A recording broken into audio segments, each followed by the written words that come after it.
Everybody. Looks like we are good to go. What is going on, everybody? This is Justin Martinez, aka Jada Sports Dude, coming to y'all live from my apartment. Hopefully you all are staying at your homes as well, practicing social distancing and staying safe during this pandemic, and I'm here to provide y'all with a little bit of extra entertainment. That's right, folks.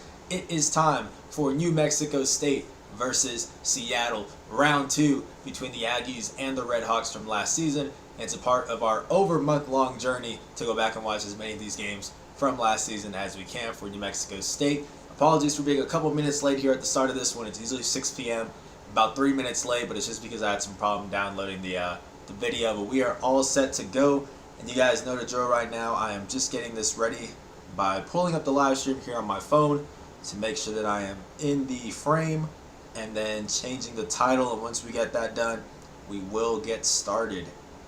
Hopefully everybody is having a great day so far, staying safe, all that good stuff. Let me go ahead and upload this real quick. My day's been pretty good, man. No complaints. It's been solid. We just published earlier today, we published episode number 8 of Straight Shooter. Shout out to everybody who's checked that out so far, the interview with Johnny McCants. If you haven't, it's here on our YouTube channel and on lcsunnews.com. So definitely go and give that a quick watch. I would appreciate it. As we change the title here to save. Does it look like I am in frame? It does. I believe we're all set to get this party started then, folks. Let's get it. Now, this is the game where Trevelin Queen makes his return, although I believe he did return off the bench, it looks like. Yeah, it looks like he did come off the bench this one. So this came as a surprise. He wasn't even really talked about as a game time decision for this one. The expectation was still that he was going to be out for 4 to 6 weeks, and he'd only reached the 3-week period heading into this game. However, we saw him warming up before the game. He actually pulled off a ridiculous dunk before the game, as we see Johnny with the putback, good to go. Yeah, he performed a ridiculous dunk. I think it was something like putting it off the backboard, catching it, and like pumping and then dunking, something like that. But it was insane.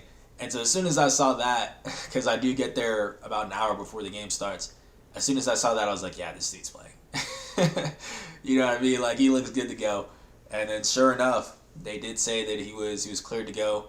I think I got the heads up maybe about 20 minutes before the game started, just because I had somebody within the team who had told me and confirmed that he was going to start before the NMSU Twitter announced it. But yeah, it was that close to tip-off time was when we found out, and then sure enough, I didn't play a whole lot in this one, but this is mostly just him getting his speed underneath him again, getting in that game shape once again. And he had a pretty gradual return. As we see Johnny McCants, nothing gradual here. He is off to the races. 5 points for him, and it's a 5-0 lead. As we see a layup there. I believe that is Grigsby with that one. Shout out to everybody who is tuning in right now. Always appreciated. Jabari Rice, corner shot, and they're going to call a foul. Foul on Grigsby, so he will get 3 free throws here. Let's take a look at this. Corner pocket rocket. Johnny McCants with a triple. Really enjoyed doing that interview with Johnny for Straight Shooter this week. Hopefully you guys enjoyed it as well. That one's up there as one of my favorite interviews that I've done for Straight Shooter so far. I think I want to put out a tweet, like a poll on Twitter, and see which one is your guys' favorite so far. I'm interested in hearing that. I've heard a couple people, I've heard some people say Jabari Rice, that was their favorite. I saw one in the comment section for this Johnny McCants video saying it was their new favorite. So yeah, we've gotten to do a lot of great interviews so far. And hopefully more to come, man. You know, I'm going to be on vacation from the 13th to the 18th, I believe. So not this upcoming week. Wait, is it this upcoming week? Let me see. I should probably know. Not this upcoming week, but the week after that, I'll be out from the 13th to the 17th, so Monday through Friday. But I'm gonna try to get 2 interviews done this week for Straight Shooters. So one will be for the episode that we release on Wednesday, and then the next one will be able to release when I'm gone. So that way I'll still be able to keep up the weekly thing with you guys. So we see Johnny missing the alley-oop dunk. Cameron Montano, he says, amazing interview with Johnny McCants, who will be next week's guest. Appreciate you for tuning into this live stream and checking out that video. Yeah, I really enjoyed it talking to Johnny as always. I keep forgetting to ask on camera who they want me to talk to next. You guys should really see the script that I write for these interviews. Pages on pages on pages.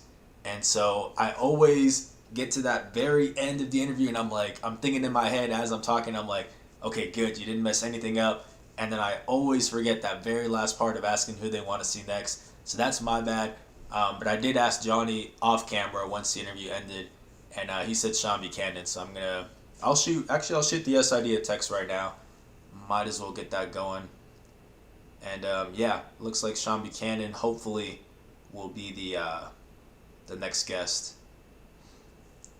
And I'm not sure who will be the guest for the week that I will be gone. Yeah, I don't know. We'll see what happens with that one, but I will find somebody for you guys. So that way, even when I'm not here, I'll have like an article prepared for you guys as well. Maybe 2 articles. For sure have Straight Shooter. I'll have a bunch of stuff for you guys. You won't even know that I'm gone, and the live streams will be done by then anyways for this Aggie Rewind. So yeah, let me text the SID right now.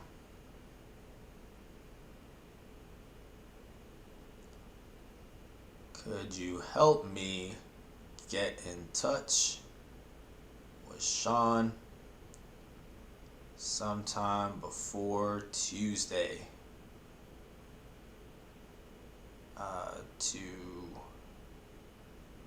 for the web series?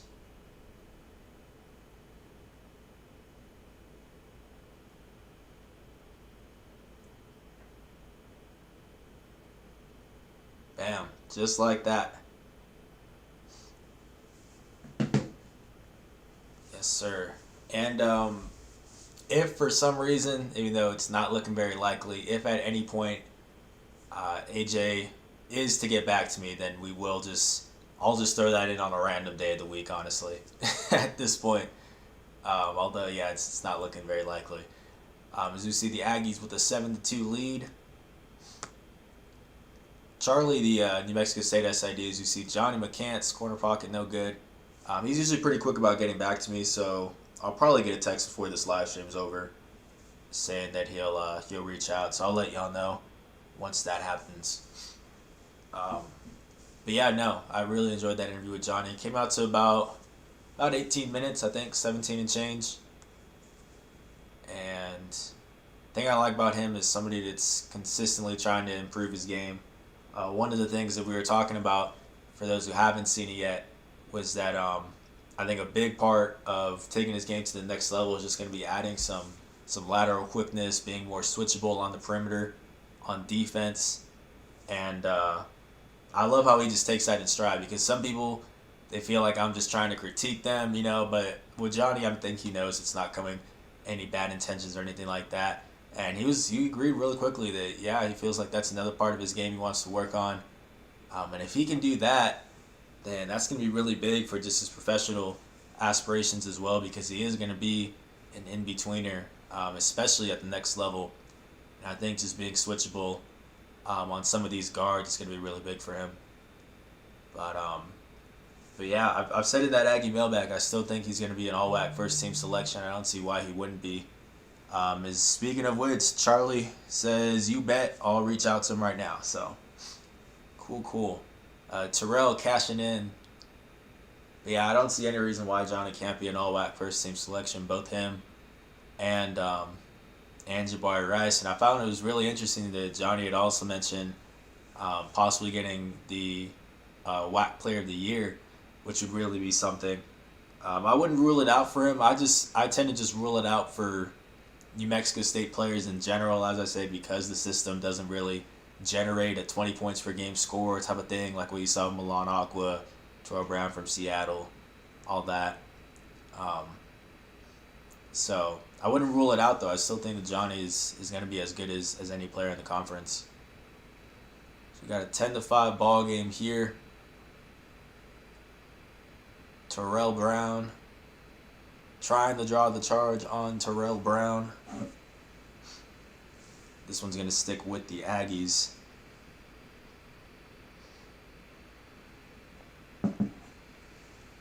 Quick start for McCants and the Aggies, 10-5, with 15:21 left in this first half.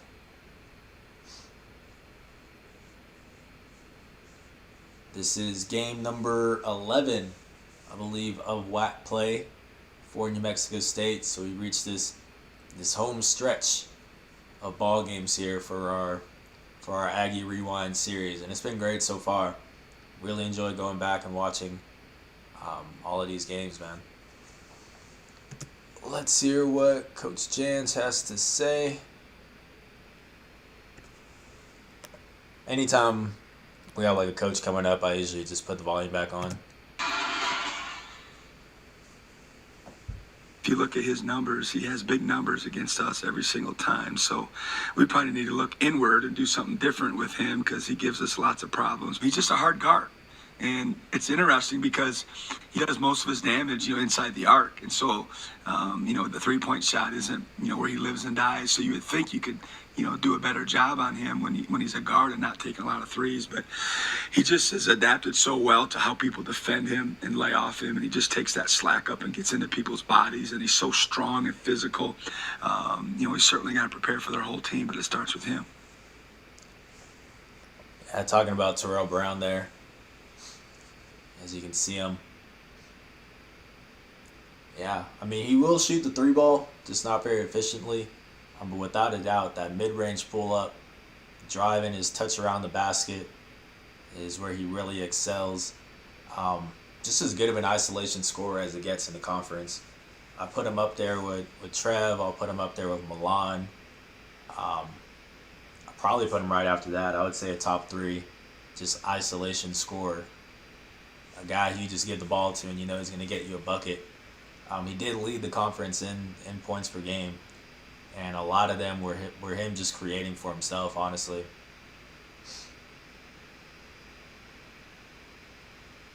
And he is on his way to Arizona.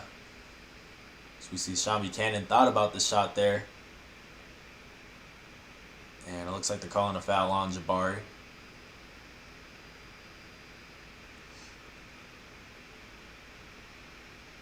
This one is going the other way. Redhawks with the basketball right now. We should be seeing Trev pretty soon, I think. I want to say. I know he's going to get a huge standing ovation. Oh, there he is. Okay. So we had this checked in.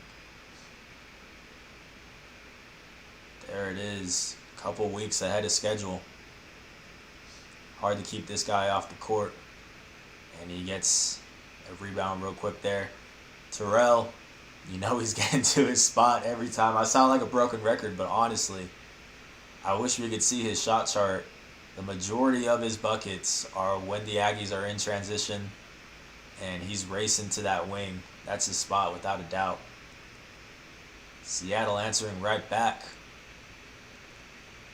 Oh no, that's the guy whose name I couldn't remember that had a good game. I'm going to say Jones. I apologize to this man. I'm doing it to him again, man. I don't want to do this. Let me see. I'm pretty sure it's Jones. If it's not, I'm going to feel really bad. Let me see. Because I usually remember like the top 4 players for each other conference team in terms of like their playing styles, an estimate of their stats and stuff like that. Okay, no, that was Jordan Dallas. Okay. Delonte Jones, I think, is the guy who had a good game last time, I want to say.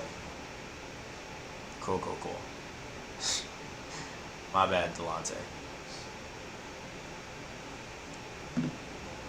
13-8 ball game right now. A smidge under 14 minutes on the clock as we see Johnny getting a little rest there. Sean Buchanan with the ball here.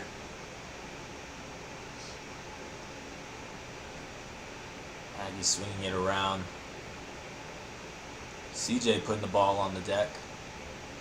Picks up his dribble, and looks like we had a foul on the floor before that shooting foul on Dallas. Let's see it. Yeah.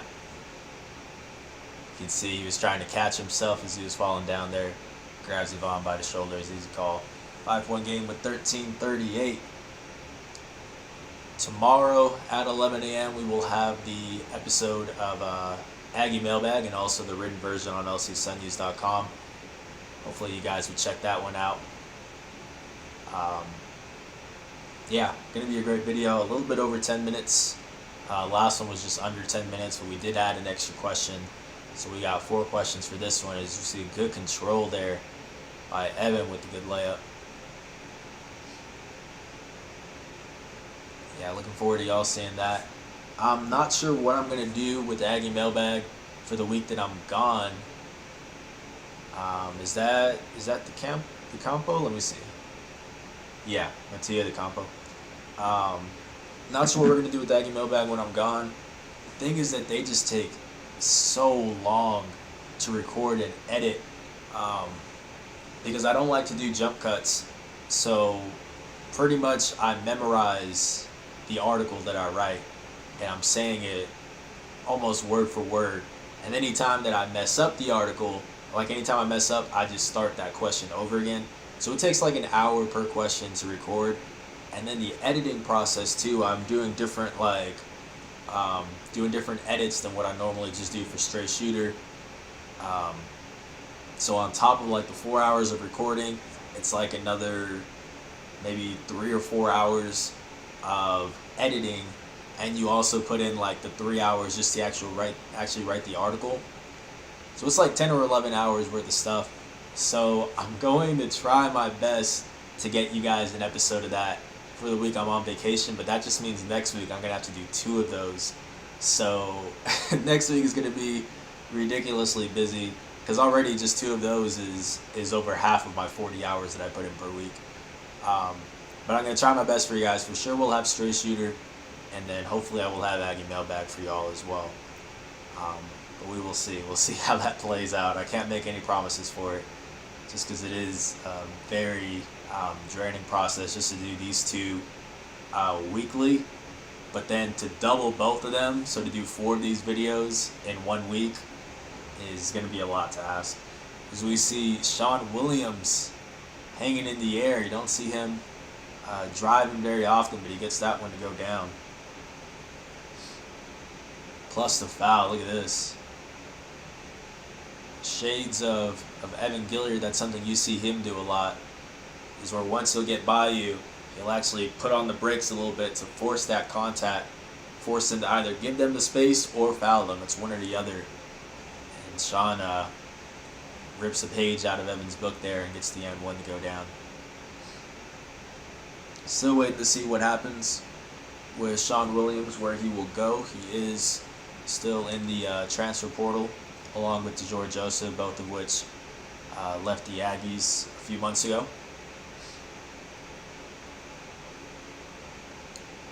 Neither of which have been really active on Twitter. I still follow both of them. I have, for those who don't know, I have post notifications turned on for every single player on New Mexico State that has Twitter.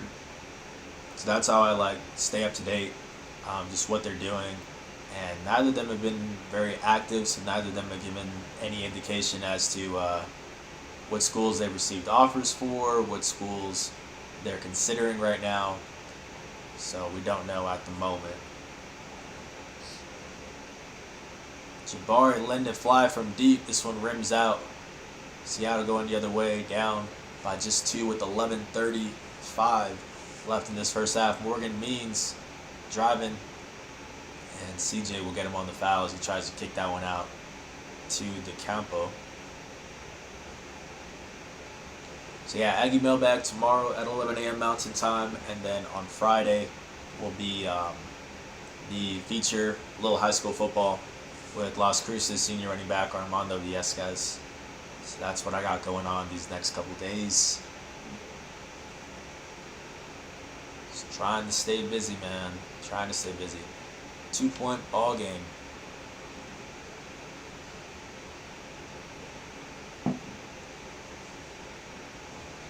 Quick look at the stats right there. Seattle allowing 72 points per game. Not the best defensive squad for sure. Mostly they're going to rely on just outscoring you with guys like Terrell Brown, Morgan Means, Mattia De Campo, a lot of those guys. It's a run and gun squad.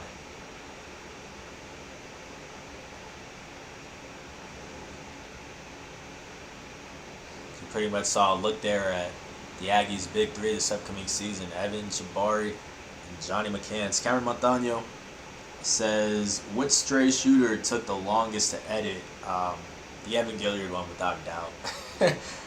For one, that I believe is still the longest episode, but it for sure was the longest when I did it. I think it's at around 23, 24 minutes. And I have some other ones that are only like 13 minutes. So that one was really long. And then we also had probably the worst audio problems that we've had out of all the episodes. There was some problem with my end where the audio wasn't great, so I had to go through and add captions, which that alone takes like 2 hours to do.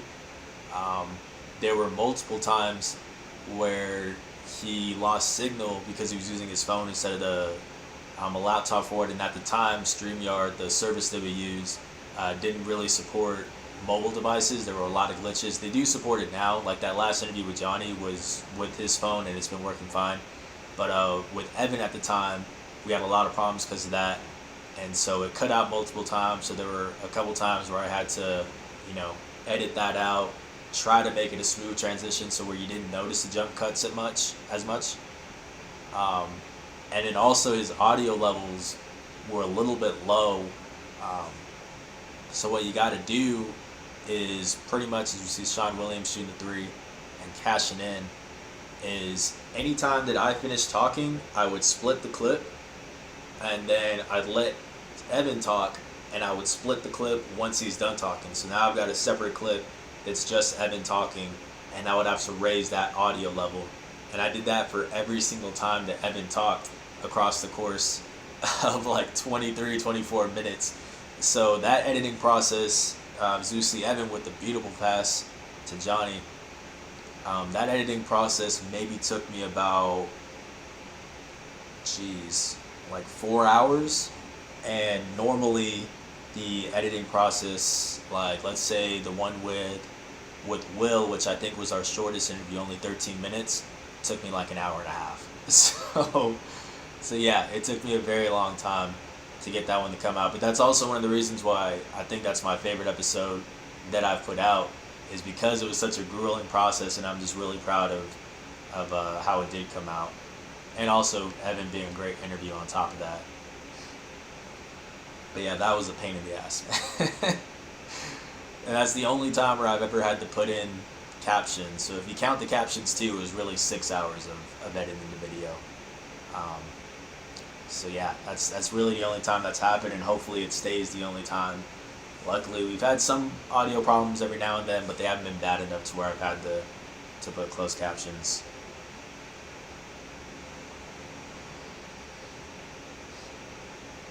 (23-18) ball game. 10:25 left in this first half. It looks like the stoppages haven't been edited out, but honestly, I'm just gonna let it ride, guys. I don't have anything else going on after this, so we're just gonna watch all of this. It's a little over an hour 30. No big deal. New Mexico State leading this series 17-13. Shout out to NM Aggie Athletic Archive, as always, for providing this video. Appreciate you guys. Definitely go and check them out. Show their channel some love if you haven't yet, because this Aggie Rewind series would not be possible without them. Evan with the ball here. Gets it to Sean. Trev in the game. I don't know the exact number of minutes that Trev played. You see him pulling up. I want to say it was no more than about in about 16 minutes. Let's see, what did Trev play? Yeah, 14 minutes and change. Really just a chance for him to get back out there, get a feel for things. Obviously nowhere near full strength since he is ahead of his timeline. But without a doubt, just him being out there helps based off of the rotation alone. As we see Johnny McCants pulling it from three. The Aggies have been struggling to really find that wing depth. You've seen Sean Buchanan getting some small forward minutes, Sean Williams, Jabari Rice, all of those guys who primarily are guards. So even with Trev not at full strength, just having somebody who actually is that true small forward size definitely helped out a lot. And just with him being the leader, it's the same like what we saw when A.J. Harris came in a couple times. So we see Terrell Brown getting called for the foul. Just him being on the court made a really big difference in New Mexico State beating Mississippi State. Talking about A.J. Harris there. And certainly Trev has that same effect on his teammates where once he's in there, he doesn't really have to fill up the stat sheet, but his impact of just being a vocal leader for the team is enough of a production. Evan with the free throw here, as we got a 1-1 with the Aggies being in the bonus. That one is good. Makes it 24-18 with 9:21 left in this first half.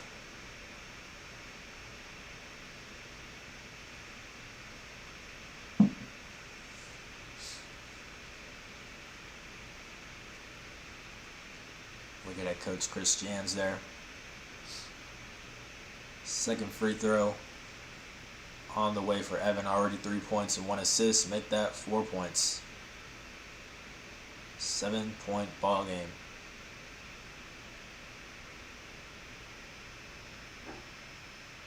I believe this is the game where there are a little bit of words exchanged between the head coaches afterwards. I could be wrong, but I think it is with Coach Hayward. So a little bit of drama there. We never found out what exactly was said, but we'll probably see it. I don't know if they're going to have it on this video at the end of the game. But that was something that a lot of people were tweeting at me for because I've talked about it before. Once the game's over, I have 5 minutes, if that, to send the story in for print. It's just that tight of a deadline for us. So as soon as the game's over, I'm not looking down at the court to see, where all the players dap each other up or whatever by the scorers table and all that. I don't look at that. Like, I'm typing away like crazy, trying to get that done, and then I'm making a run to the media room so that way we can get the interviews done. And so I didn't see it, and then I checked my Twitter after the game, and I'm just seeing everybody asking like, oh, what happened with the coach, this and that, and I was like, I have no idea what you guys are talking about, honestly. But yeah, come to find out later just by talking to some guys on the staff, there's just something that happened there, I guess. So you see they're calling a foul there on Sean. First free throw by De Campo. Want to make sure I'm pronouncing that right. Yeah, Mattia De Campo.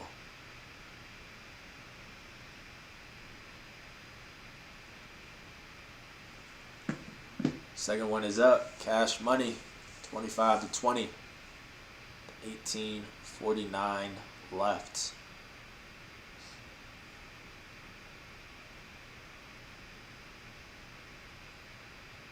And you see with Trev on the bench now, this is that sort of rotation that we're talking about with Evan, Sean, and Terrell. And I guess in this situation, it's Terrell at the small forward spot. Good cut there by Sean and a good find by Johnny. 7-point ball game. Morgan Means with the basketball here. Gonna drive and pull up from the mid-range. No good. Johnny with the board. Evan going the other way.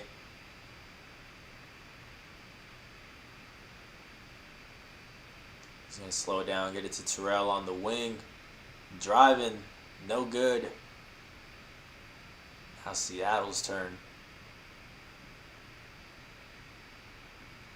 As they will slow it down. Means with the basketball here. Another one of those candidates for one of my favorite players outside of New Mexico State in the WAC. Just to watch. Super underrated.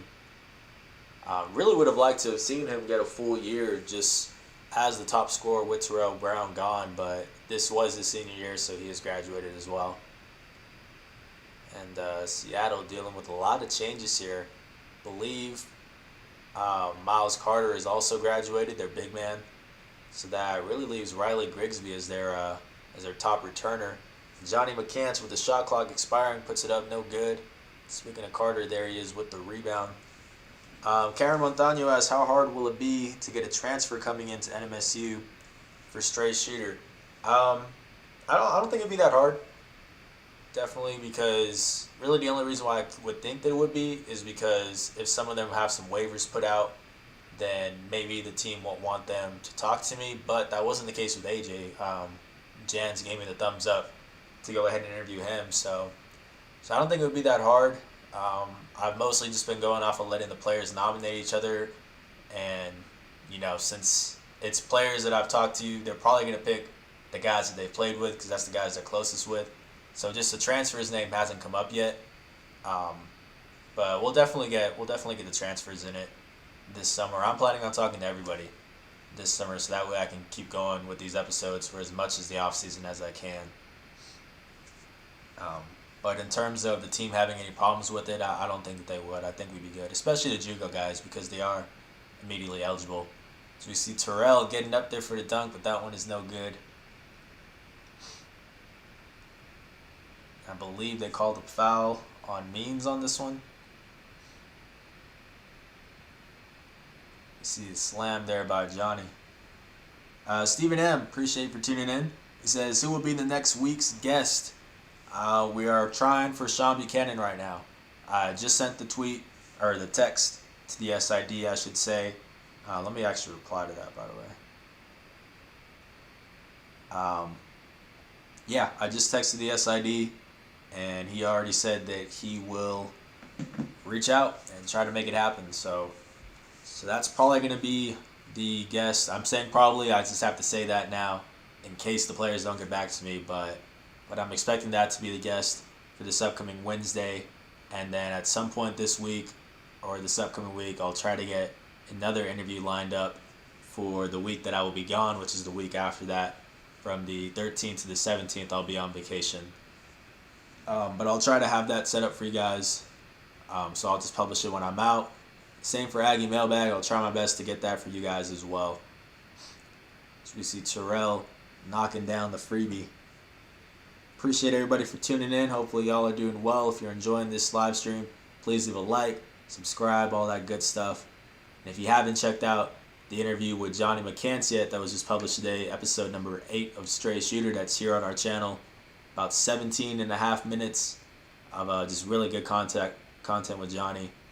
Breaking down some game film, answering fan questions, looking at some very interesting foods, stuff like that. There's a cool throwback video of him. Plenty of reason to check it out. You see Grigsby trying to get his second triple of the game. That one is no good though. Aggie's up 8 with Sean Buchanan going the other way. Gets it to Yvonne. Swinging it around the perimeter. A pretty close one here. The Aggies pretty much had about maybe a 2-possession, 3-possession lead consistently. Beautiful find. Again, this is something that Yvonne does so well. Just finding his teammates. And it's also something that his teammates do really well too, is they know that he's a passer. And look at this right here. As soon as that double team comes, Johnny knows, just cave right in, and Yvonne will reward you. He does there. Whenever I do talk to Yvonne, I'm going to have a lot of plays like that to pick from. I will definitely show him one of those so that I can just talk about his passing ability, because it is something that I think goes under the radar. As we see Miles Carter with the and one. Stephen M. says, question for Sean. Who is a harder player to guard, AJ or Evan? That is a fantastic question, Stephen. I definitely will be asking or Sean that? Yeah, that's a fantastic question. I did the interview with Johnny where we were talking about, working on his lateral quickness, his perimeter defense, being more switchable on the 3-point line, and he says that's something he works on in practice every day with Evan and AJ. And I'm like, shoot, man, if you can guard AJ and Evan on the perimeter, you're pretty much good for the rest of the whack. You know what I mean? Like, that's really good practice right there. I'm putting those guys up there as two of the fastest guys in the conference, if not the two fastest guys in the conference. So yeah, I'd imagine both of them are a really tough guard.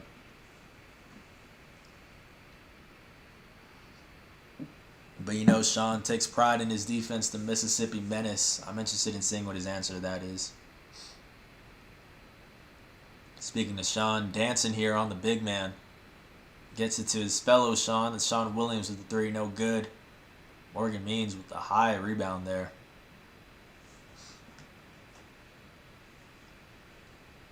Eight-point ball game. Just over 4 minutes. 4 minutes and change here. Terrell Brown playing some defense here on Means. Got a bit of a switch up here, but the Campo will pass up on that. Three ball on its way, no good. Sean Williams grabbing that one. There it is, folks, just like that. Sean Buchanan interview 4 p.m. on Friday. Shout out to Sean, man, for getting back to me that quickly. For those who were here from the start of the stream, I sent out this text at 6:10 to the SID. And just like that, that's the perks, I guess, of watching this live stream, is you get to see some of this stuff happen really quickly. So shout out to Sean for getting back to me.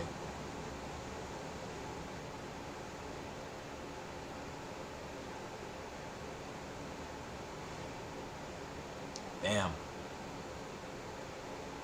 Stephen M. interested to hear what Sean's future plans will be. Yeah, I'll definitely ask him that.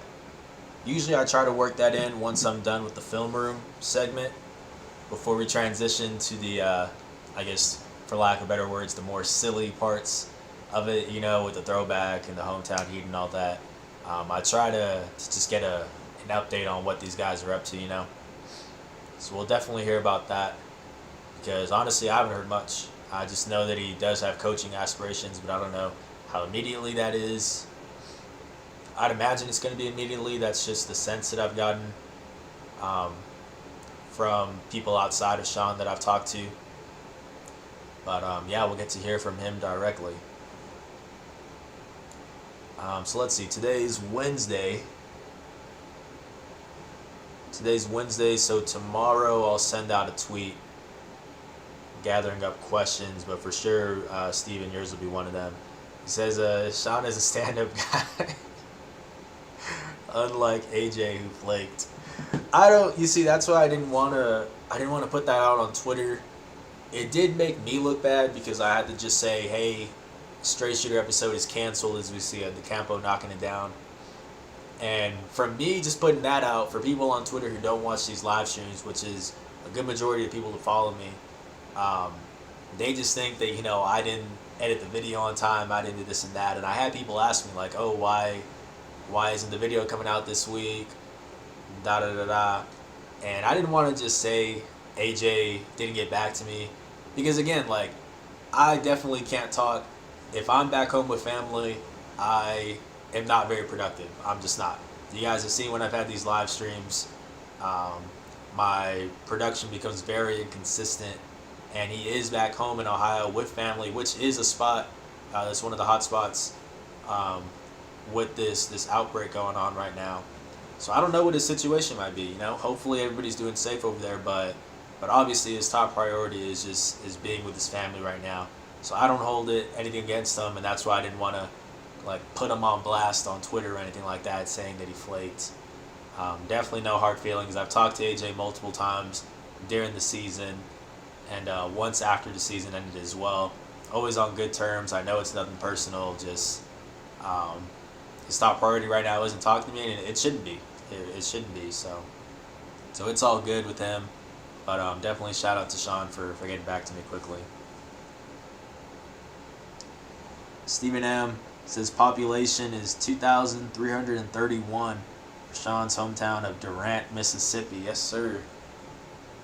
Mississippi native. And I don't think he's back home. I want to say he's still here. I know he was here for the when the team did some protests like a month ago. I think it was a month ago. Whenever I interviewed Jabari, it was the day that they won out because he mentioned that. So that was, let's see, we didn't have one last week. We had Will the week before that, Clayton and Jabari, I think. Or turn that around. It's like a month ago. He was here as of a month ago. I want to say he's still here. I don't think he's gone back. But yeah, looking forward to talking to Sean. Also another guy. Honestly, I look forward to talking to all these guys. I don't have any problems with any of these dudes. All of them give really great answers. All of them always super respectful, stuff like that. You see Evan missing the 3 ball there. Stephen M, they only have 3 diners in Durant, Mississippi. Wow. Well, where is that, like, what are some big cities that's next to? I don't even know, honestly. Let's see, Durant, Mississippi.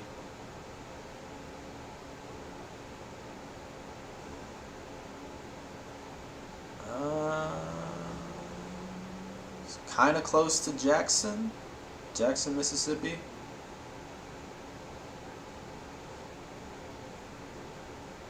Gotcha. So we got a 6-point ball game here. They got 1 Subway. That's all you need, man. Honestly, I haven't been to Subway in a long time, though. Shot clock is off here. 1 more possession for the Aggies. Evan Gillard with the ball. Once we get to halftime, we will look at the first half box score. So let me pull that up right now. 5 seconds on the shot clock. Hits it to Terrell. He's going to put this one up. Needs contesting, and that one hits the front of the iron. But we got a foul beforehand. So free throws for Terrell Brown. Let me pull up this box score while I'm at it here. Oh, we got a short break.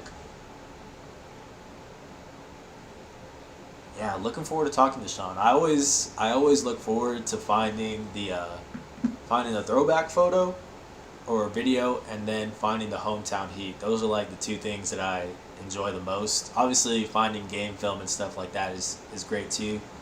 But I think the thing I really enjoy about this web series is that it just shows a lighter side of the players as well. Because obviously during the season, as we see that heat goes way over the rim. Obviously during the season, it's more serious in the sense that it's, you know, talking about the last game, what they can improve on, all that kind of stuff, which I get. That's obviously super important.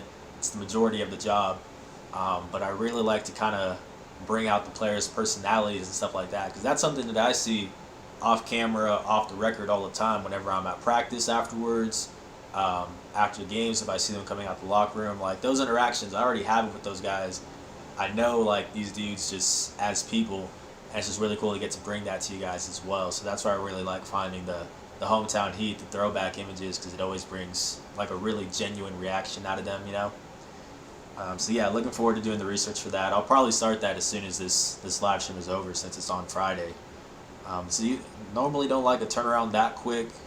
Usually it's like Mondays when we do it, but I can't complain, man. I'll take it. Let's take a look at these halftime box scores.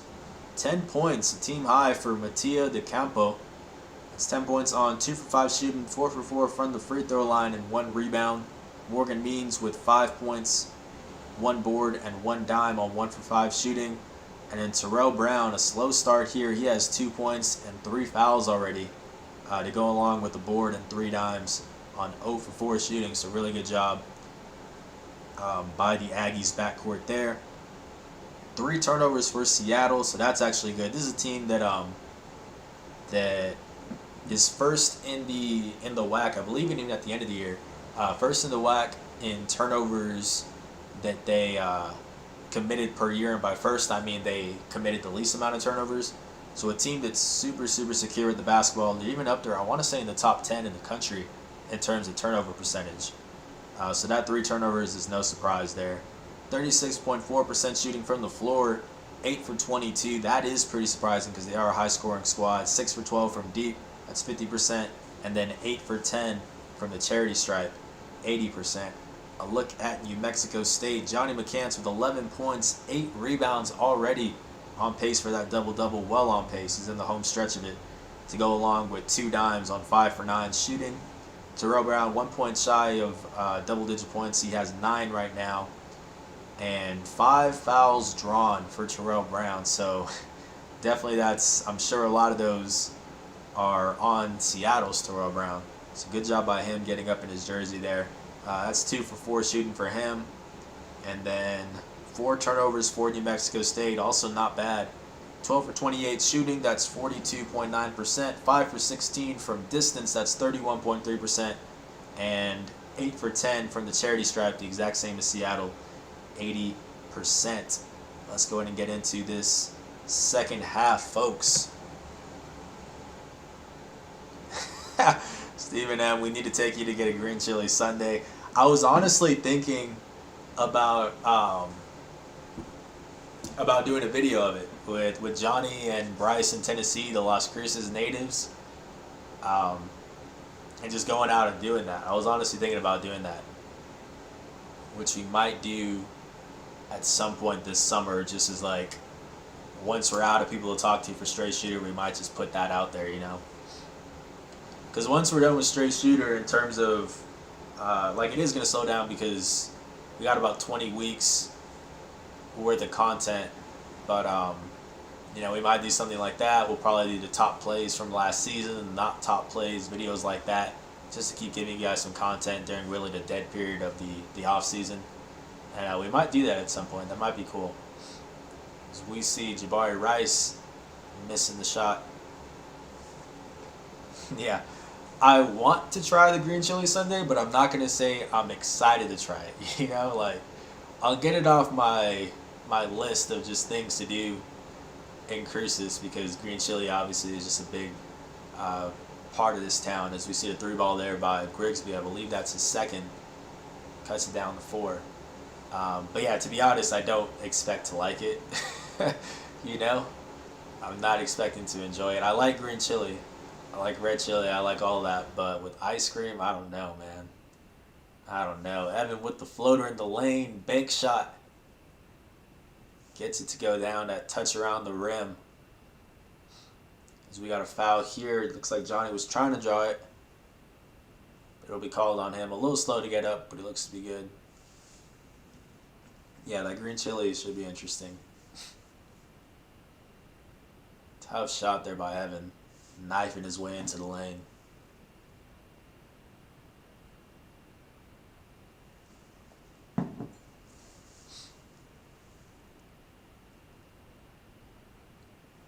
Ooh, second free throw, no good. Let me look at this schedule. I'm still trying to figure out what the plan's going to be for when I am out of here on vacation. So I'm going to leave on the 11th. It's just not my vacation because Saturday and Sunday is already my off days. But then 13th through 17th I'll be gone. 15th and 16th is Straight Shooter and Aggie mailbag. So at some point this upcoming week, I'll do a Straight Shooter interview and just save that for you guys.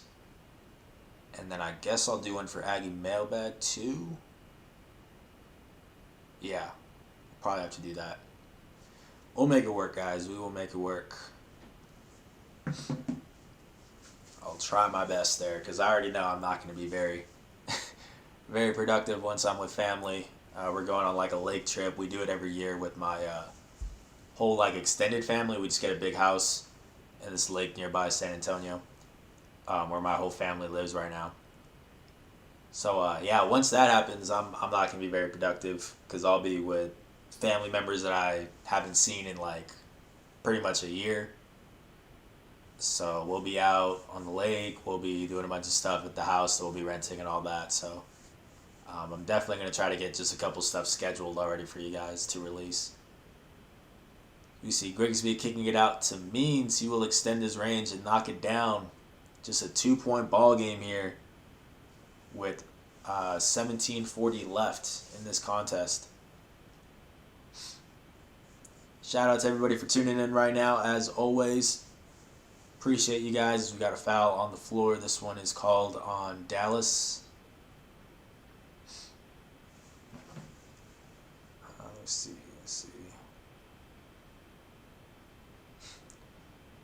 The SID says rock and roll. Because I just said, appreciate you setting that up. Yeah, shout out to Charlie Hurley, as always. New Mexico State SID. The man, the guy behind the curtain, setting everything up. Anytime you guys see me talking to a player, talking to Jans, talking to anybody for New Mexico State, basketball-wise, it's always Charlie setting that up, so shout out to him. Tough layup there by Seattle's Terrell Brown. No good. Evan going the other way. Terrell on his hot spot. No good, but Johnny will get that board. We got a foul on the combo.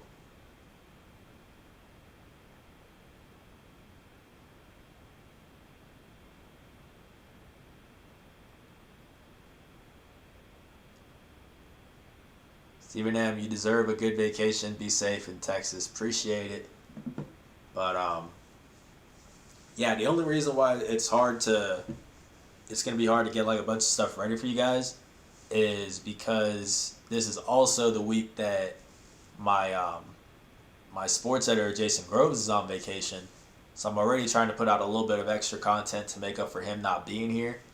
And then in addition to that, I have to be preparing for even more content the following week, So we see Evan with the 3-ball.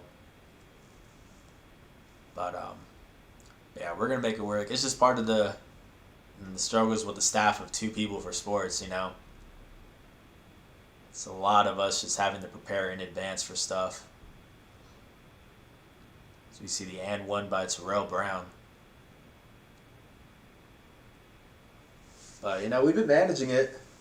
We get our USA Today keeps track of all of our views and stuff like that for every single publication.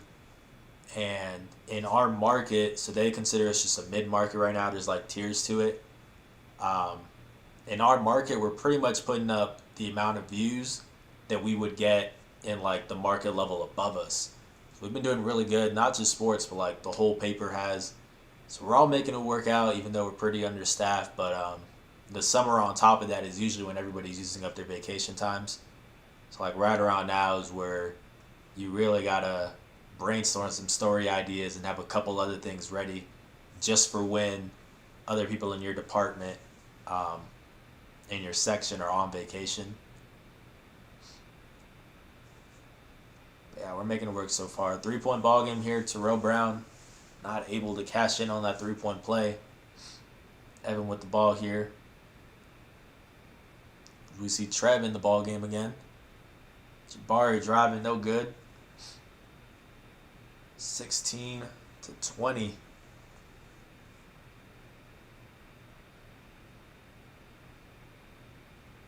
Little sidestep 3, no good by Means, that looks like. Evan going the other way. Putting on the Jets, and we got a foul before he banks in that layup.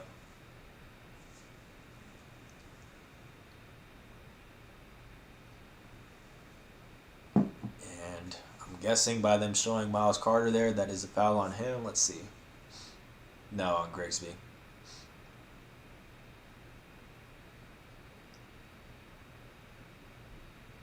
You see a look at the Steph Currys there. Terrell Brown's wearing those. Aggie is sponsored by Under Armour. Not my favorite sports brand for sure, but I do think the Currys look pretty cool. Maybe that's just a little bias with me being a Warriors fan. And with Steph being my favorite player. But yeah, those look pretty cool. Not going to lie. Definitely those we see Sean Williams putting on the moves there. Definitely if I were to ever commit somewhere, I would go somewhere sponsored by Jordan or something. That's just my favorite shoe.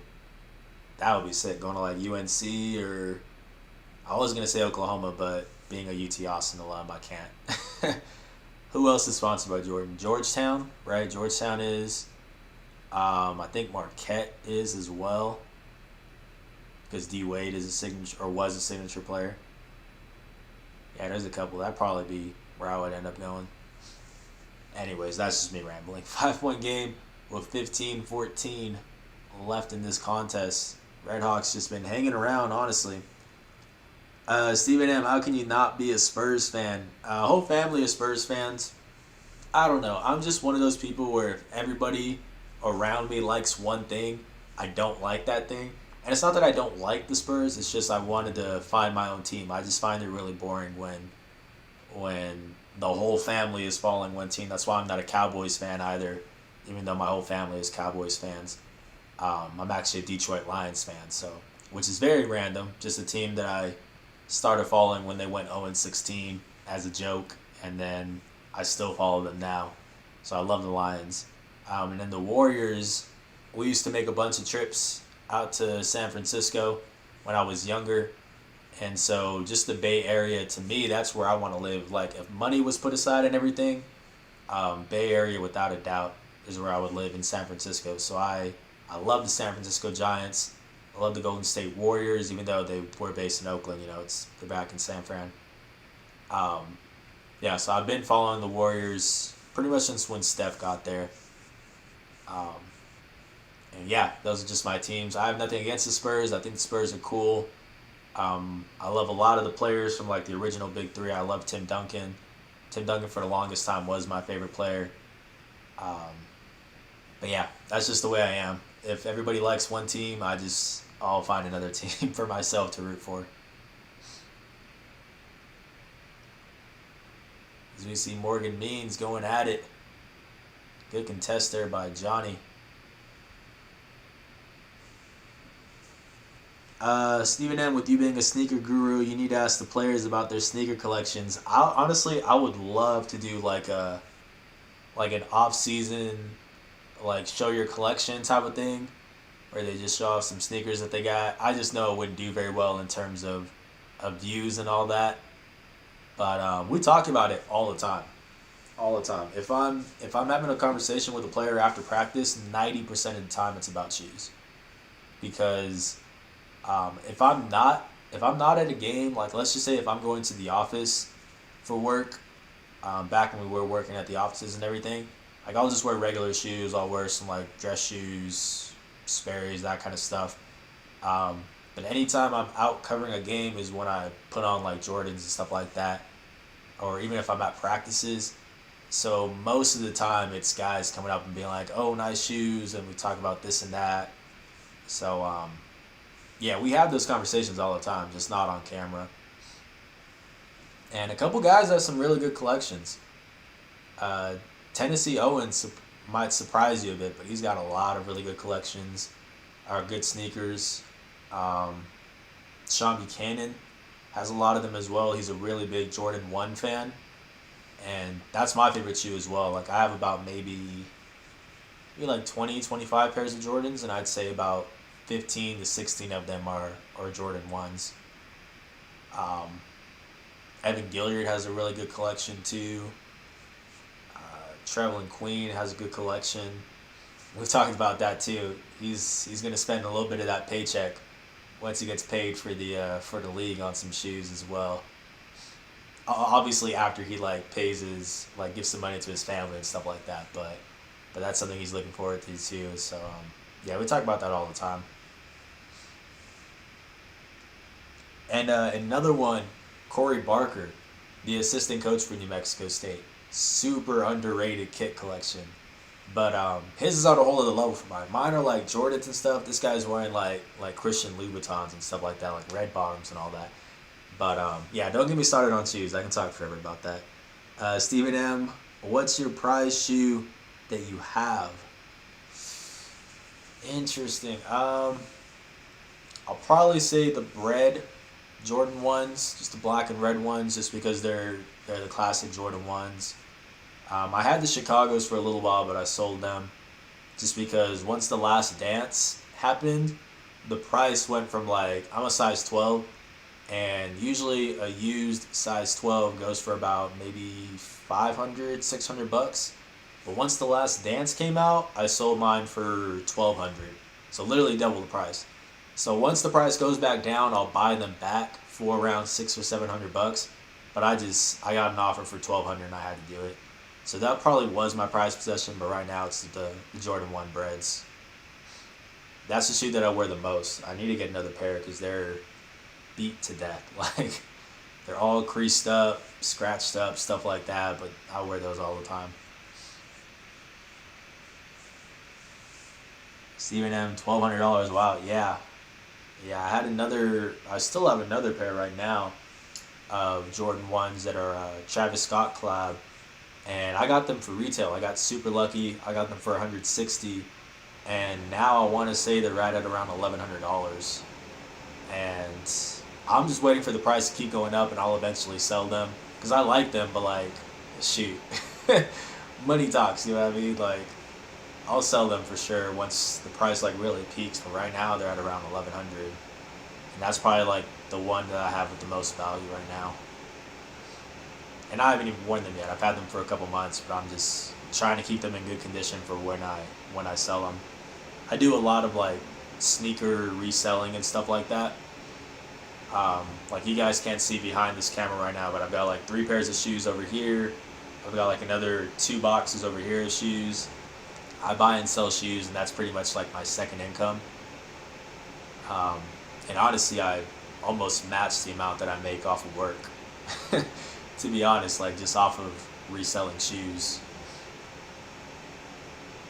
So yeah, that's just sneakers in general is a big part of just my day to day. Stephen M, what platform do you sell on? It's mostly eBay. For a little while, I had my own website.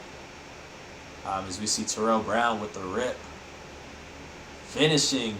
Tough finish. Yeah, for a while I had my own website, but I stopped selling shoes. I got out of the rhythm of it when I went to North Dakota, and I didn't keep paying for the domain, so I shut it down. So I need to start it back up again, like my own website, so I don't have to pay eBay fees. But for right now, it's just eBay that I've been using. Will McNair with the turnaround shot, no good. 3-point ball game with 12 minutes left.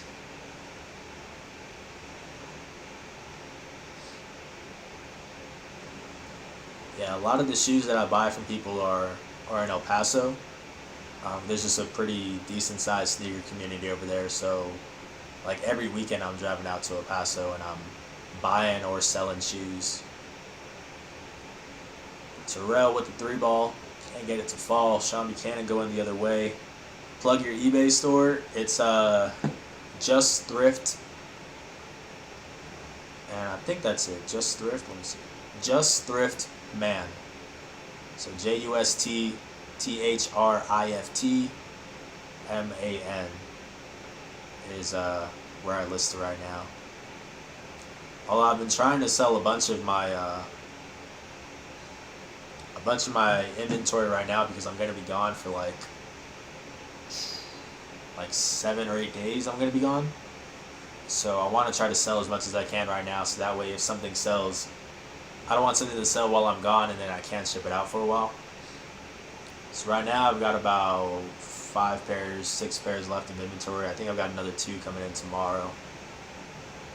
But like, usually on a good week I'll have maybe about 12 or 13 pairs just sitting around here waiting to be sold.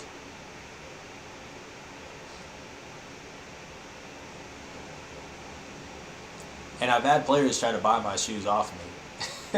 Like the ones from my personal collections. I've had Sean Buchanan try to buy a couple off of me. I've had Evan Gilliard try to buy a couple off of me. I'm like, what do you mean, dude? Like, I'm wearing these shoes right now. You want me to sell them to you? You see Johnny with the rebound. To source from Ross/Marshalls. I found a couple at Ross and Marshalls. Normally I buy from sites like consignment stores online, as you see Sean Buchanan extending his range. Normally I buy from consignment stores online and they'll ship it out to me. I've got my own like boxes right now. Like right now my camera, I don't want to move the camera right now. Let me just do this real quick. It's probably going to be really close. But right now my camera is on like 3 shoeboxes. So that's how I level this thing. Let me see. Let me adjust this camera real quick. Is this good? No, this is super low. Yeah, so that's how I level this thing. So what was I saying? So yeah, I've got like my own weight scale for when I ship out shoes. I've got my boxes, I've got the tape and everything. So I sell the shoes and then I just go and ship them out. So I barely have to leave my apartment or anything like that for them. So you see, I believe that's Jordan Dallas. Trev getting him on the arm there. Yeah, this setup with the boxes and everything is how I do my whole straight shooter interviews and stuff like that. Because for some reason this camera zooms in a lot. So I have to move it back and then elevated it in order for y'all to see me. So that's why I gotta use all this stuff.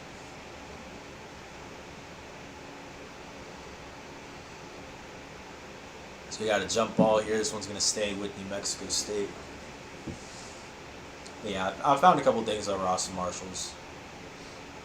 Every now and then I'll find something at like a Goodwill or Salvation Army, because I do clothes too, just not as often. I used to do clothes a lot, but you need to sell like 10 pieces of clothing just to equal the cost of one pair of shoes, so I normally just focus on shoes. It's a lot less making trips to the post office, you know. So we see the layup there by Jabari Rice.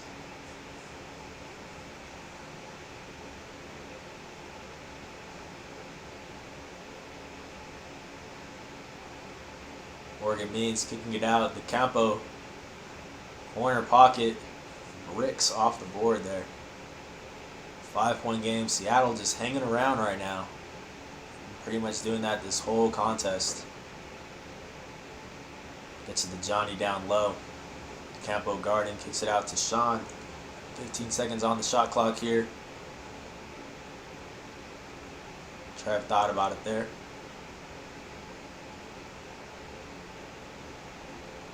He's going to have to put it up, and we got a foul beforehand. A bit of a bailout there.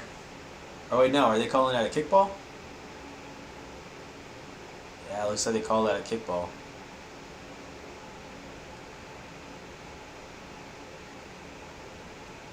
So it will be Seattle basketball. There's the insert replay.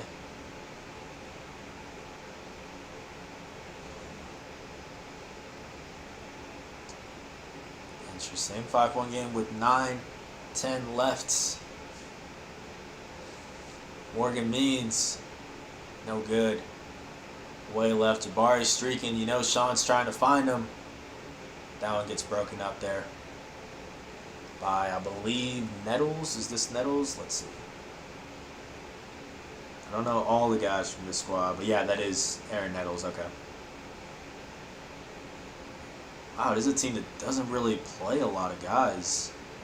They got 8 guys played in this game, as opposed to 10 for New Mexico State. Not a very deep Seattle squad. A very guard-heavy squad with Terrell Brown, Morgan Means. I think they even have Riley Grigsby listed as a guard first and foremost. We got Johnny going to work down low on the Campo. That's a good matchup. Yes, sir. Carter trying to help out in time. Didn't get there quite fast enough, and that's a bucket. 7-point contest with 8:40 left.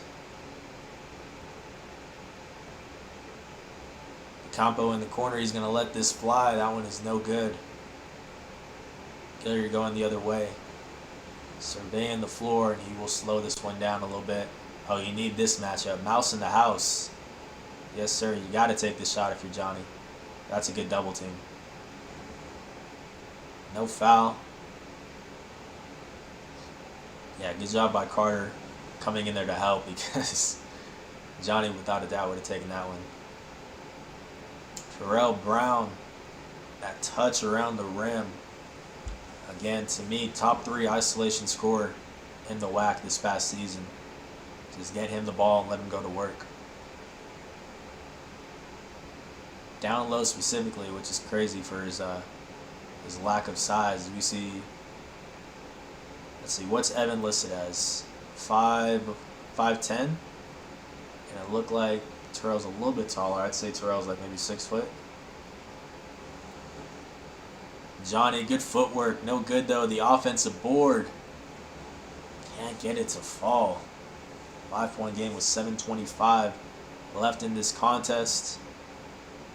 Carter with the basketball gets it to Campo, gets it to Terrell Brown. Not the best performance for Terrell so far. He's been struggling to find his rhythm, but always dangerous. Speaking of always dangerous, Grigsby with the 3, but it's no good. 18 bench points for the Aggies compared to 10 for Seattle. Jabari with the putback. Crashing the glass, something he does so well as a guard.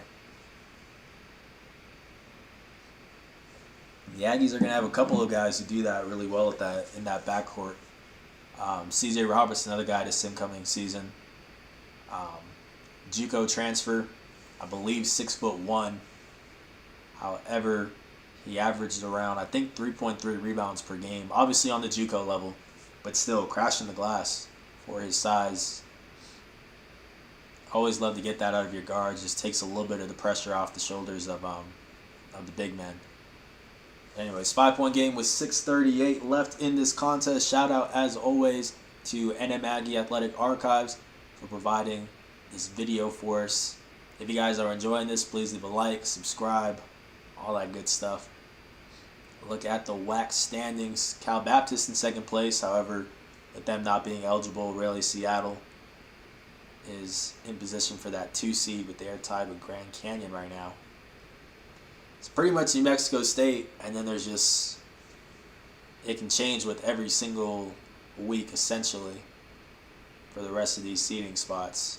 You see Kansas City all the way down there, just 2 games apart from Seattle. And UTRGV, who is at 4 right now, ended up shooting up to 2 for the WAC tournament.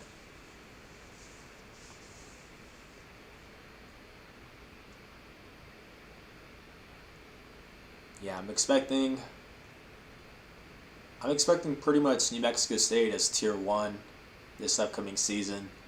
And then I would probably put Grand Canyon and UTRGV, I think, in that 2nd tier. As we see Johnny McCants with the putback. What are they calling here? Is this an over the back?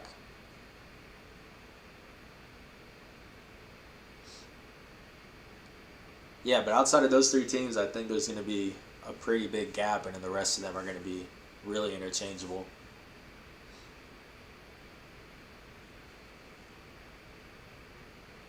Let's look at this here. And they're not going to show it, or yeah, this is it. Yeah, they're calling over the back. So it stays a 5-point contest, folks, with 6:26 left here at the Pan American Center.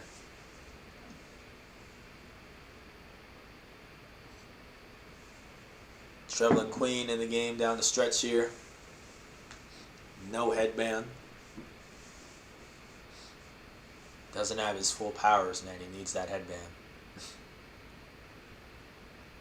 Look at the student athletes of the game. Tristan Peterson, great baseball player for New Mexico State, and Catherine Harston for swim and dive. Majoring in engineering, wow. That's impressive, and kinesiology.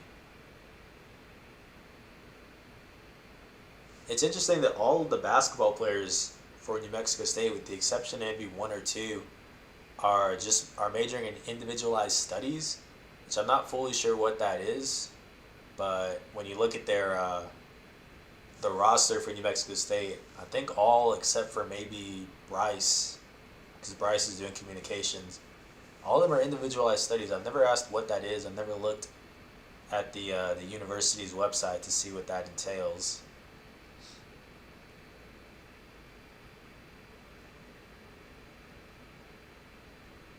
However, they do have a lot of guys who still make the all whack uh, academic team and stuff like that.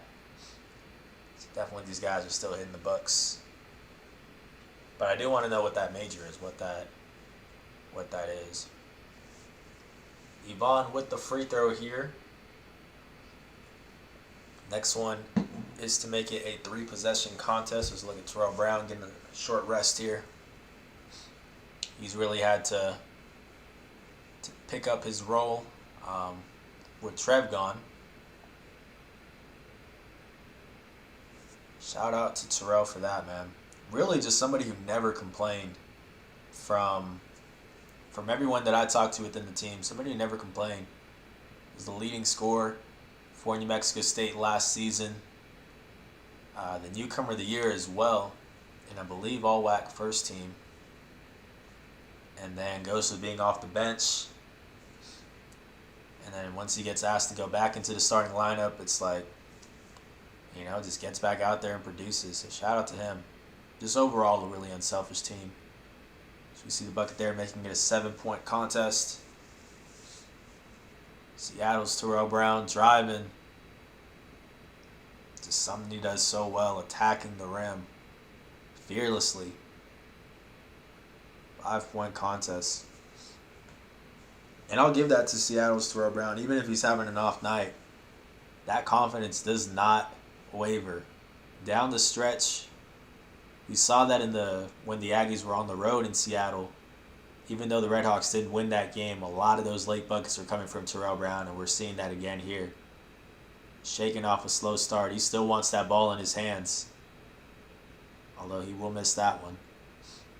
7 turnovers for New Mexico State. Not too bad, not too shabby. 5 for Seattle. Again, this is a team that does not turn the ball over. Ball security as good as anyone in the country. Yvonne with the and one. Getting big down low.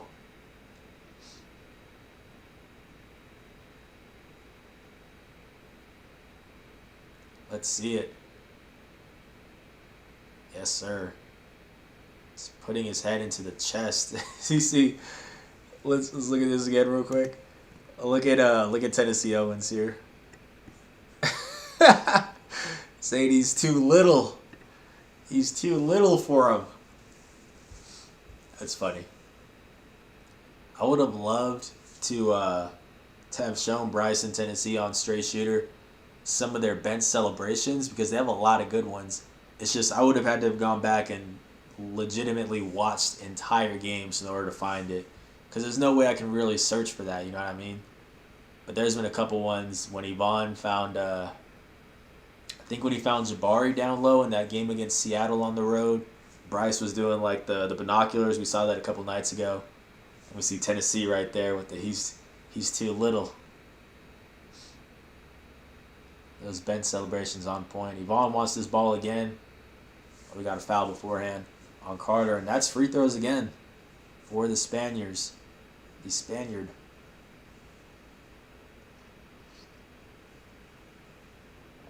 So a late takeover here by Audic Ochoa.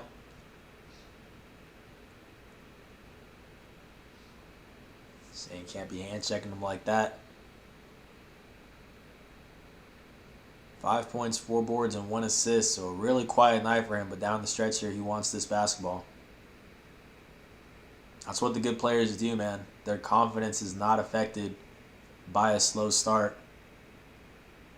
And I'm sure if you were to ask Jans, or if you were to have Jans mic'd up for this game, he's telling Yvonne, call for that basketball. Be aggressive, even if he didn't get off to the hottest start.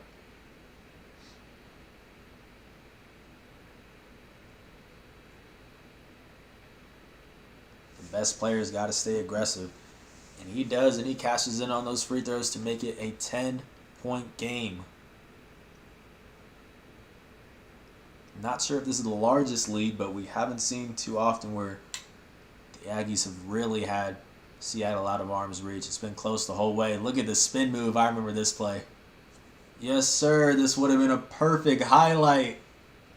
Oh man, this crowd went crazy for this. I remember posting this video on Twitter, and even though it didn't end up in a bucket, it still got a crazy reaction. Because look at this dribbling. They're going to show the replay here by Evan. Splits the double team between Brown and Means. Behind the back, chicken wrap on the Campo. Tough, man.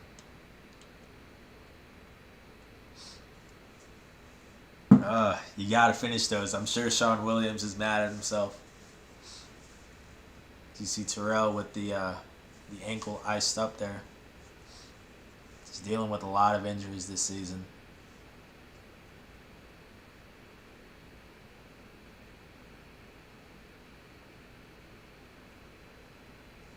Yeah, that was a highlight play by Evan, though, for sure. You see Mayan Kerr right here. Right there in the mix. South Florida transfer who will be, as of right now, eligible at the start of the spring semester this upcoming season. And then hopefully immediately eligible. That's what the team is aiming for, but there is a waiver being put out for that. Somebody I think can definitely be immediately impactful if he is allowed to start at the beginning of the season. Could certainly give McNair a run for his money for that starting spot at the 5.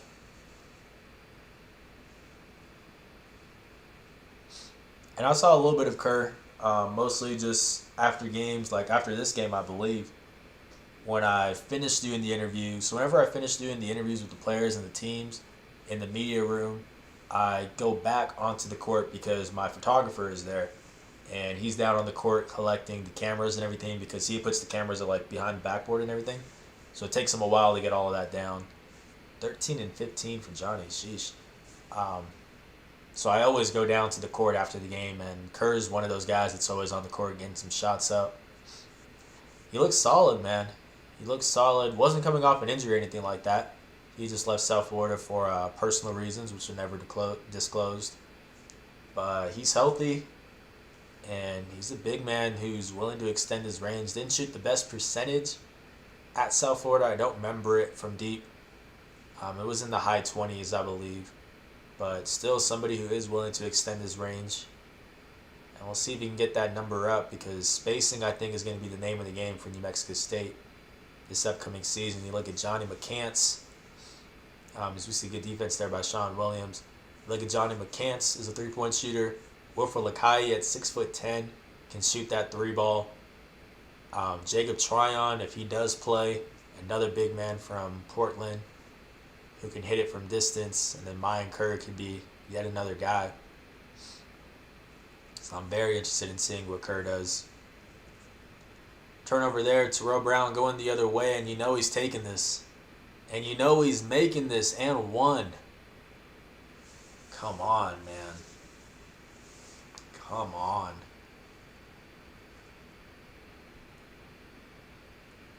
The rip. The finish. I've said it before, whether he... size is obviously going to be an issue at the next level, but whether he makes the league or not, somebody's going to pay this guy to play basketball, whether it be overseas or what have you. Just a bucket. Just an absolute bucket.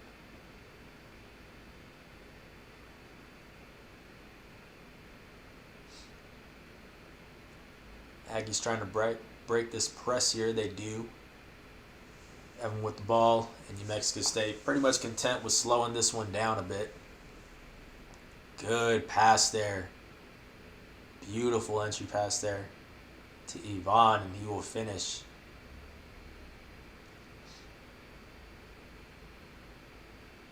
Morgan Means with the basketball now. 2:35 left. Seattle in a bit of a hole here after playing from behind the whole game, but usually within about maybe 3 possessions. It's Aaron Nettles with a deep shot, and that's good. Sean Williams a little frustrated there. I mean, that's solid defense, but you got to tip your cap to that. It's a good shot. While we got this break, let me start to look up my final score prediction, the recap article, all that stuff. And we will look at the final box score as well after the game, quotes from the people that we talked to, all of that good stuff. We're going to check all of that out.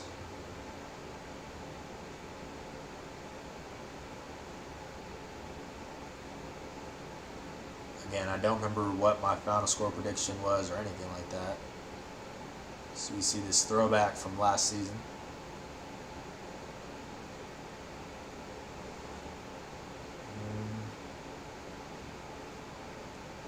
Okay, got our quotes. We talked to Coach Jans and we talked to Johnny McCants and Sean Williams.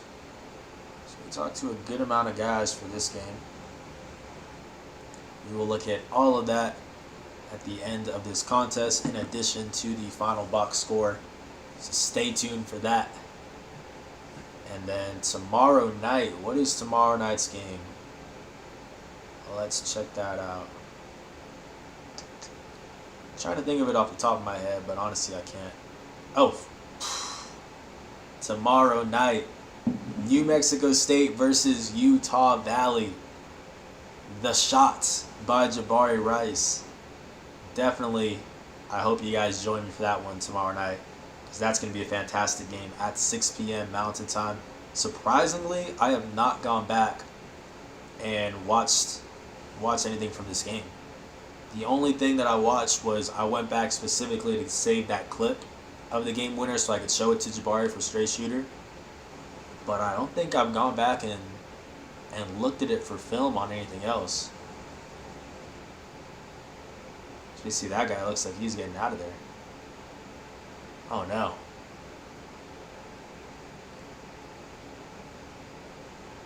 They're saying you gotta go, buddy. That's unfortunate.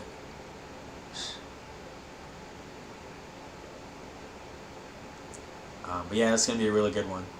Hopefully you guys will join me for that tomorrow night. Did he throw something onto the court or something? I was looking down at the schedule and all that, so I apologize. And I do have it on mute. Yeah, he must have. And I know y'all are probably thinking, Justin, you were at this game. You should remember what happened there. With 2 minutes left, man, I am writing like the wind, trying to get this article done.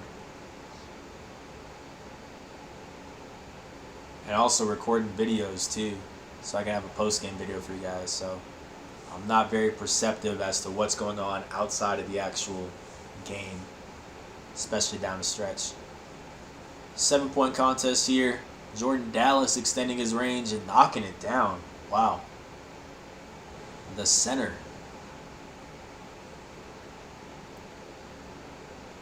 And then Terrell Brown with the steal. Second one down the stretch here. One on Jabari, one on Evan. No, surely not one more. No good this time around by Dallas, and McCants hauls in the rebound. Yeah, tomorrow night we are rewatching the Utah Valley game with Jabari's game winner. I hope you guys watch that with me at 6 p.m. Mountain Time. Looking forward to that. But before that happens, we have 1:10 left in this one, and it is a thriller. Jan's not happy with that turnover by Evan there.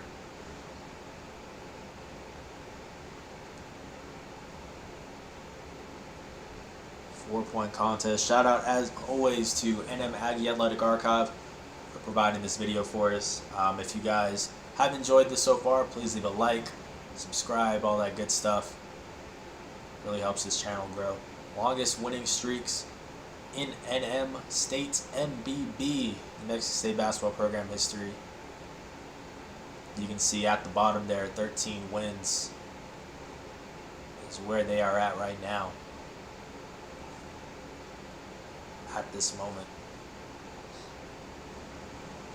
Going back all the way to 1937-38, 21 victories in a row.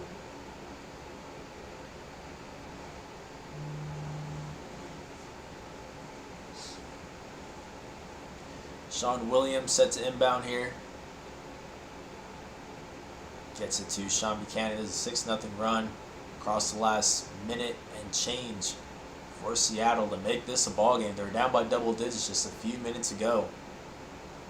But similar to that first matchup, this is a team that will not go away. Sean Buchanan Williams hits the deck. No foul called. Terrell Brown going the other way. They're going to get it back to him. Yeah, this is a good matchup with Yvonne guarding him. Good job by Yvonne not to foul, though. You knew as soon as Brown passed it up, he was getting that right back with Yvonne guarding him. That's all ball. Good defense there by Jordan Dallas. Sean wants a call. Yeah, no, I'm sorry, man. That is clean. Grigsby with the basketball now. Johnny McCants guarding him. He's going to kick it out to Morgan Means. 13 on the clock. Means.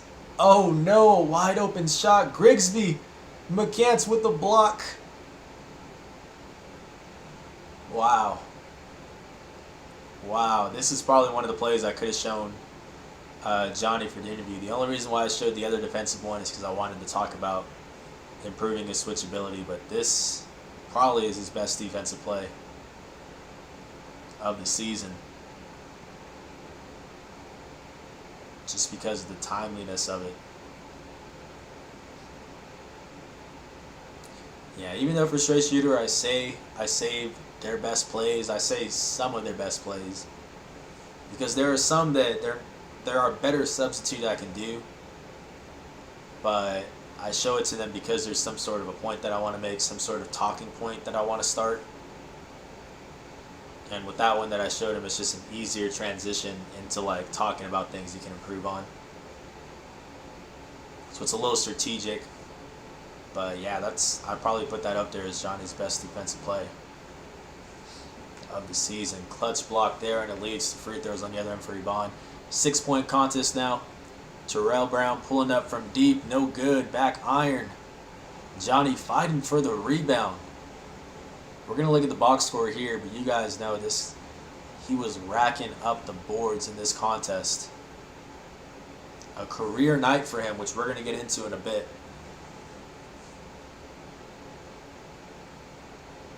Just a couple games ago, he got his first double-double of his career. And honestly, it became routine down the stretch. And I'm expecting similar numbers to that this upcoming season. Especially with Yvonne gone, he's going to be a beast.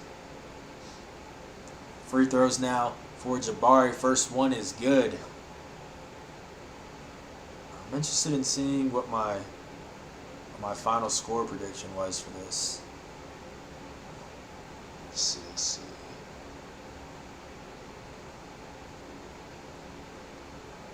Oh, wow. Okay. We'll look at that as soon as this game is final. One more for Jabari. That'll do it, folks. 10 seconds left for Seattle. Morgan Means with the ball here. Just formality. The three-point shot rims out.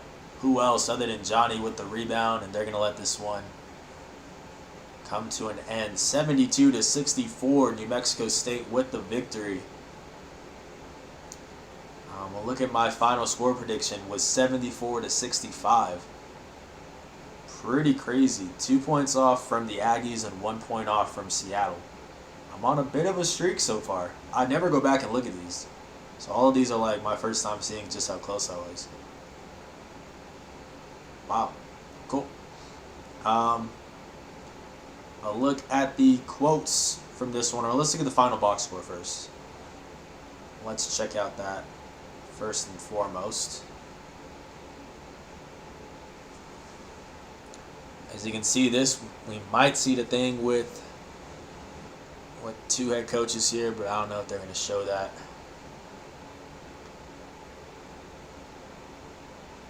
There was some chatter after this game was over. Look at the upcoming schedule for New Mexico State. Utah Valley and UTRGV at home are the next two games.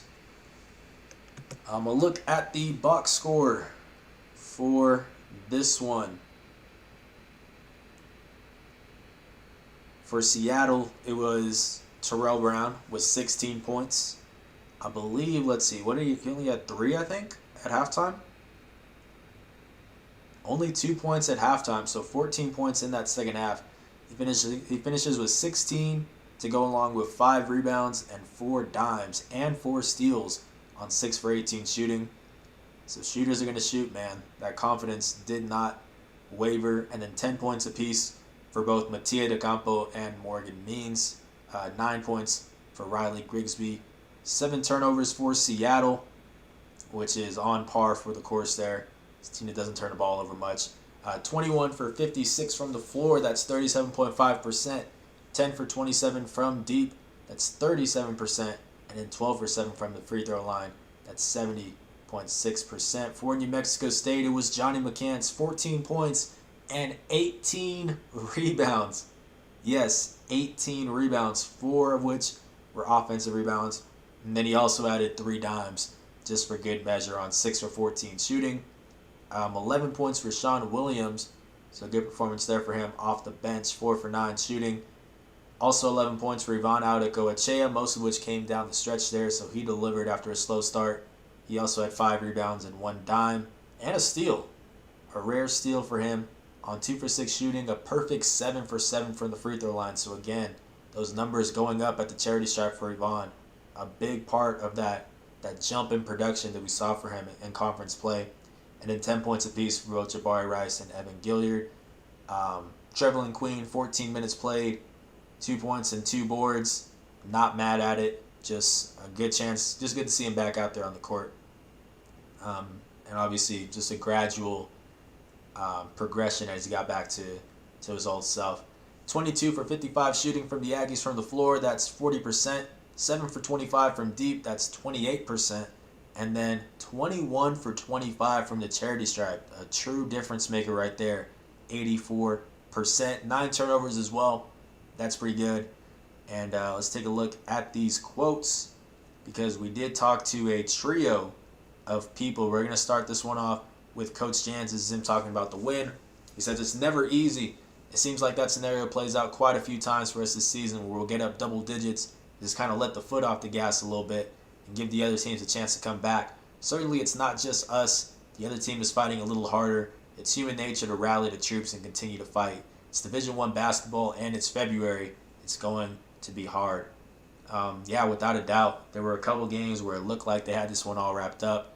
You look at the game against the Roos on the road and at home. You look at this one, there were a couple times where they made that late push, but the Aggies just found a way to stay on top. Here's Johnny McCants talking about his career night. He says, I've been having a couple bad starts lately. This time Sean Buchanan told me, we got to have a better start today. I told him, I got you guys. I can't start off bad.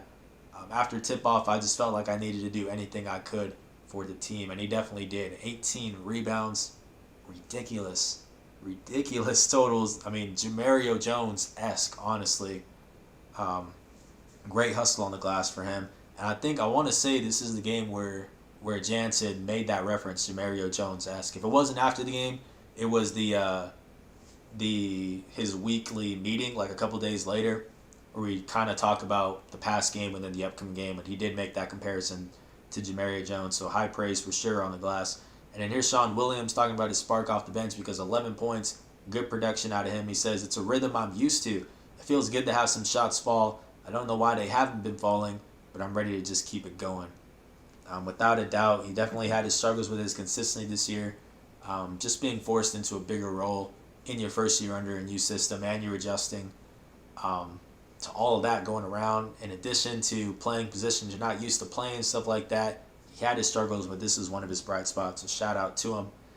And I think that's going to do it, folks. Tomorrow night, Utah Valley at 6 p.m. Mountain Time, we are rewatching The Shots by Jabari Rice. I really hope that you guys join me for that.